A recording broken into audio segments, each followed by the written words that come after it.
Hedgehog has become a symbol of angst in video games. Sure, he's black and red, and if you had a My Chemical Romance phase, he might be your favorite Sonic character. But is he emo? Well, yeah. But just how emo is he? Is it just the black and the fact that 9/11 greatly impacted the trajectory of both Shadow the Hedgehog and the emo phase? Yeah, okay, side tangent. Shortly after the fall of the World Trade Center towers, a guy named Gerard Way wrote Skylines and Turnstiles, a way to express his feelings about the tragedy. He then formed the band My Chemical Romance. Shadow the Hedgehog was a game that released in 2005. Sonic Adventure 2 took place in the 90s, and a very American-looking place. Shadow acts out of anger because of the loss of his friend Maria, who was shot by the Guardian Units of Nations, or GUN, which is represented by a force that looks a lot like the US government. Meanwhile, 2005 Shadow the Hedgehog portrays the American government as on the right side, and the attacking aliens are described as committing acts of terrorism, and they also blow up the White House. So, there's maybe some impact here. There's a cool video essay on the impact of 9/11 on Shadow the Hedgehog, so I'll link you to that rather than going into explicit detail. The point is, it's an unlikely similarity, but it makes sense that these emo icons talk in great lengths about grief, even though My Chemical Romance technically isn't an emo band. And if My Chemical Romance technically isn't an emo band, then is Shadow the Hedgehog really emo? What is the line that defines something as emo? The emo subculture originates from music, so let's start there. No more gods, no more graves. Are you friend or fiend? Emo music formed its genre in the late 80s to early 90s as an offspurt of rock and hardcore punk. Whereas hardcore punk focused on aggression, emo music focused on emotional or introspective lyrics. Emo music focused on imperfections, grief, and angst. So while My Chemical Romance is a self-proclaimed rock band, the reason they are considered emo is because of the overall themes of their music. These themes are also shared by Shadow the Hedgehog. When we first meet Shadow in Sonic Adventure 2, he is driven by the death of his friend Maria. He's full of anger at the world, and wants to destroy it all for revenge over her death. Emo music also shares attributes with progressive music's unorthodox structures and complex guitar work. The lyrics of emo music are described as personal. It isn't as political as punk or rock. Emo music talks about self-loathing and pain. I may look like a hedgehog, but I'm really no different than this thing. But also love and relationships. Shadow the Hedgehog includes several songs performed by rock or alternative bands, which tends to lean closer to hardcore or punk, though the lyrics tend to be a bit more personal or emotional than punk or hardcore lyrics tend to be.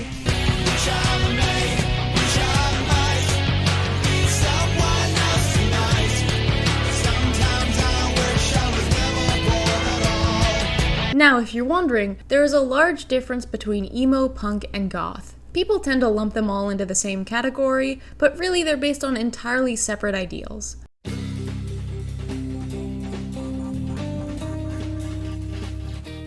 Emo subculture is based around emotions. It's about expressing yourself, typically the negative emotions like sadness and anger. This is why we tend to associate the subculture with teenagers, because they're dealing with a lot of sadness and anger due to hormones and also just being in high school. Punk subculture is about rebellion. It's anti-establishment and pro-freedom. It's about non-conformity and anti-authoritarianism. It's also where emo got a lot of its origins from. Meanwhile, goth is probably the most confused for emo. A lot of their interests might overlap, but it's actually rooted in very different ideas. While emo and punk both emerged from American rock, goth emerged from English rock, which evolved from post-punk music. Gothic culture is based around the Gothic period. It draws a lot of inspiration from Gothic literature, which is why it's often associated with vampires like Dracula. A lot of popular Gothic culture tends to be horror, like Edgar Allan Poe's work, for example. Gothic culture is often filled with religious or mythological themes, as well as themes of death, because the Gothic period loves both of those things.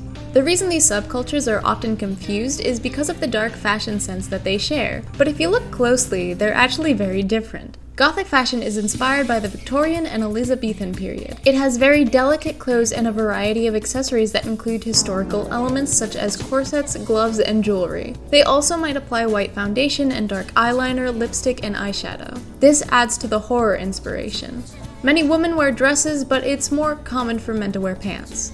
Punk, on the other hand, is anything but delicate. A lot of punk culture is anti-consumerism, so punk outfits are often made by hand. Their clothing is often ripped and held together by safety pins, which can also be used as jewelry. Some punks use marker or paint to decorate their clothing. Spikes and leather jackets are common, and hairstyles tend to be dyed bright colors and even shaved or put in a mohawk. Gender is a social norm that many punks try to rebel against, so while the main look was more masculine, it wasn't uncommon to see cross-dressing. Emo fashion was a direct rebellion against punk's hypermasculinity. Emo fashion takes a softer and more effeminate take with makeup and nail polish. Emo culture is characterized by eyeliner and skinny jeans. Many people saw emo culture as inherently effeminate due to both the fashion and the interest in poetry, art films, and exploring emotions. Hair, makeup, and piercings is what tends to define the emo style. So, how does Shadow the Hedgehog fit into these categories, despite not wearing clothes? The color scheme could realistically fit into any of these subcultures, but in my eyes, it's clear the artist took more inspiration from emo culture, even if it was subconsciously. The red on his eyes resemble eyeliner from emo culture quite a bit, and the small pop of color in hair resembles emo culture or scene culture a bit more. Gothic makeup tends to focus on black and white and tries to de-emphasize color. Meanwhile, Shadow's face is actually quite colorful with his yellow-orange muzzle and the pop of red. His quills also resemble the colorful highlights against black hair that have been used in many emo hairstyles. Colorful hair is not common in goth culture, and punk culture tends to have even more colorful hair, as well as very distinct styles. But that's just looks and music, so let's get into the heart of this. Deep down, is Shadow emo? This is like taking candy from a baby, which is fine by me. As we've discussed, emo comes from the word emotion or emotional. There's a heavy focus on emotions in emo culture, and to be quite frank, Shadow is driven by emotions. He is originally driven by the rage he feels towards Maria's death, then at the regret he feels towards his own actions. Overall, his main motive in Sonic Adventure 2 is Maria's death. Gothic culture is a subculture with a heavy emphasis on death. While goth culture has a fascination with death, emo culture's fascination is with grief. Emo culture focuses on pain and loss as well as self-loathing due to a point of thoughts of death. Shadow does not have a fascination with the concept of death in general. He focuses on his own grief and the loss of Maria specifically. Shadow revolves a lot of decisions around Maria's death and is driven by the emotions that came from Maria's death, mostly anger and regret. In Sonic Adventure 2, Shadow's motivation to end the world is out of anger. Once getting his true memories back, he chooses to self-sacrifice. So I would say that Shadow's motives in Sonic Adventure 2 definitely align with the themes of death in emo culture, not gothic culture. Though in Shadow the Hedgehog, his motivation shifts into finding himself. His actions are still driven by emotion, but this time the emotions are uncertainty, fear, and curiosity. Shadow forgets his identity, and can choose to take different paths to discover who he is as a person, or a hedgehog in this case. It's here that we unravel the philosophy of Shadow the Hedgehog. He has to find his purpose in life. This game has 11 different endings, including him declaring that he's going to take over the universe, save the Earth, or just having an identity crisis because he realizes how many people he's hurt. This search for identity and purpose is often defined as existentialism, the belief that every individual can search for their own purpose and identity. What you do is what defines you. I know you're having a hard time finding answers, but I'm certain you will one day. Shadow has defined himself as the ultimate life form, a title that had been given to him at birth. This aligns with essentialism, the philosophy that people are born with an identity made up by unchanging properties that are bestowed on birth. So if there's a painter, an existentialist would believe that the painter has found his purpose of being a painter, or he could change if he wanted. Meanwhile, an essentialist would say that he was born with the qualities to make him a painter and was predestined to paint. Emo at its most miserable can be considered nihilistic. Existence can be described as pointless and bleak. Emo philosophy states that you are a cog in the murder machine. Your existence will not make a change in the world. Nihilism is a rejection of morals, knowledge, and life because of the belief that everything is pointless or unattainable. Nihilism aligns with Shadow's belief in Sonic Adventure 2. He rejects moral principles because of his grief. He holds no value for human life or even his own.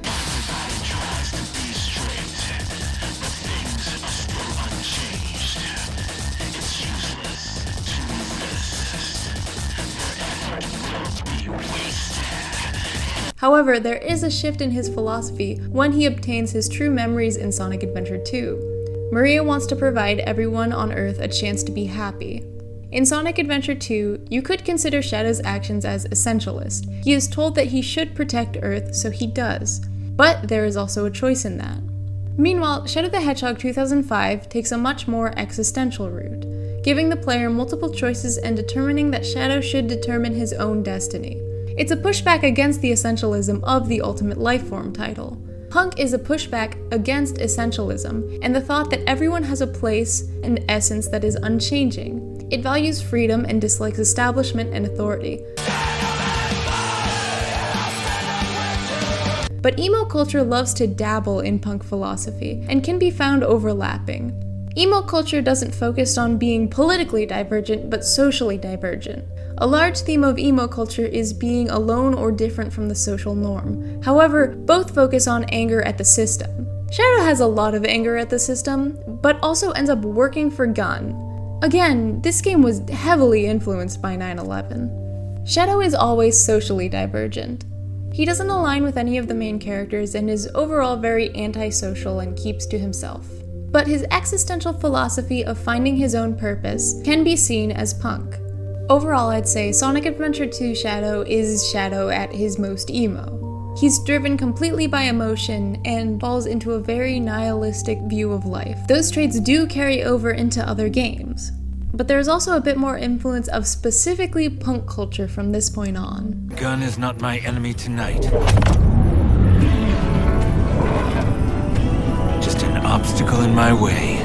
Though I would also argue that there's a much more punk figure in Sonic media. The title character. I'm Sonic the Hedgehog. I have no master, except the wind that blows free. Sonic's overall themes tend to be pop punk, and his philosophy on life revolves a lot around freedom and individualism. Shadow is much more likely to fall into emo philosophies, that his actions don't really matter or that he is born to be a certain way. However, this does completely change by the game Sonic 06. The world chooses to become my enemy. I will fight like I always have. Shadow choosing to stand up and fight no matter what the world thinks of him is very punk rock. And though he states he will fight like he always has, this is a bit divergent of the original Shadow that we knew. And yes, Shadow, aesthetically and socially, has always been categorized as emo. Correctly categorized as emo. But I think philosophy-wise, we've been seeing a bit of a change from this character. Instead, it's rebellious. That being said, obviously Shadow doesn't perfectly fit into any of these subcultures, but he does fit pretty well into some, and he is a good representation of some. And again, a lot of things that made up emo culture historically also make up Shadow the Hedgehog. Aesthetically, he is as emo as ever, but philosophically there's a bit of a change that doesn't really align with emo and more stereotypically, vaguely punk. Overall, emo culture has changed a bit in the time that Sonic Adventure 2 has come out. The term mall emo was used to describe emo culture as it kind of entered the mainstream. It was used to refer to bands like Paramore, Panic at the Disco, Fall Out Boy, the ones that were much more mainstream. And this kind of third wave emo has kind of lost its historical roots and philosophy. Granted, this term was first used in 2002, but this kind of change in culture separated itself from a lot of the pillars of the original emo culture. And overall, emo culture has kind of merged with punk and rock in the mainstream. So it makes sense that Shadow, after all these years, would kind of do the same. But we still can't deny the facts that Shadow in Sonic Adventure 2 was fully emo, with maybe a bit of punk thrown in there. But Shadow will always represent that person that is driven by emotions, which is what emo culture is rooted in. Many Sonic characters are driven by a moral compass or an internal individual philosophy. I am its guardian. I watch over the Master Emerald and every living thing here. Shadow the Hedgehog isn't really driven by that the same way that others are. He's driven by his own emotions in the moment. Shadow is inherently a deep character because of his connections to his grief, and throughout every Sonic game that includes Shadow, he is shown to still hold that grief very close to his heart. something that we rarely see characters in children's media or any media do. To be able to hold that grief so close to your own identity, while also being able to grow as a person and a character, is something that we don't often see. A lot of times we see characters let go of loved ones as a result of their character arcs. But I don't think Shadow has ever done that. And though it seems Sega has tried to do that in the past, Shadow never truly purges Maria or his own grief from his identity. Every iteration of Shadow is a Shadow who has lost something and holds that very dear to his heart. So, emo is an odd way to describe this character, but it does fit. He does fit into a lot of pillars of emo culture. In my eyes, it's a very simple way of viewing this character, but it's not untrue. It's fun and interesting to see the writers lean into this aspect of Shadow, the emo aspect, as well as other ones. I would honestly say that Shadow the Hedgehog fits more into the emo category than many dark and brooding characters tend to. Whereas a lot of brooding characters might be portrayed as logical or just angry, Shadow the Hedgehog is allowed grief and happiness and growth, but also a deep connection to his grief that grows with him. And yes, we do get to see him outgrow his emo phase a little bit. He's not as nihilistic or closed off as he was in Sonic Adventure 2, but I don't think he'll fully ever outgrow it, and I'm fine with that. Shadow the Hedgehog is not a perfect representation of emo culture in media, but in my eyes, he is good representation of it. The core themes are what make up his character, even if he does diverge from that quite a bit when the writers want him to. Amy and I have another concert coming up anyways. Oh, really? What's next? Metal band? Some hardcore rock? Or are we going full pop? Sabrina Carpenter. Now here.